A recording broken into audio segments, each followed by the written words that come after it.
also try to tell you about are how extra dimensions can illuminate connections that we wouldn't see unless we really went to 3+1, unless we went outside the 3+1 dimensional world. That is to say, there are some problems we've tried really hard, and I say we, I mean the entire physics community for decades have been trying to really hard to solve certain problems that defy simple solutions. It just seems that the answers are always complicated. And with extra dimensions, it seems there might actually be simpler answers, so maybe they're even right. Another thing that we found, which is a really interesting theoretical development, is that if there are extra dimensions, they can be hidden in a whole new way. Before it was thought they had to be really tiny, and I'll tell you more about that. And what we found is that they could actually be infinitely large and yet hidden, which is really quite remarkable. And that has to do with this warped space-time geometry that I've been talking about.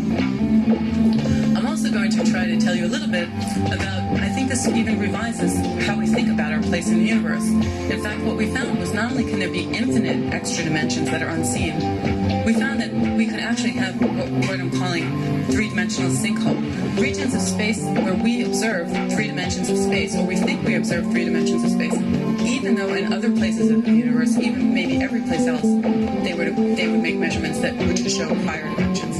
That is to say, the 3-dimensional universe we see can be an accident of where we're located. So I like to think of that as the Copernican revolution continuing as we really find out more about what our place in the universe might be. You might wonder why such different results could connect. Why should these very different phenomena all be involved with very similar space-time geometry?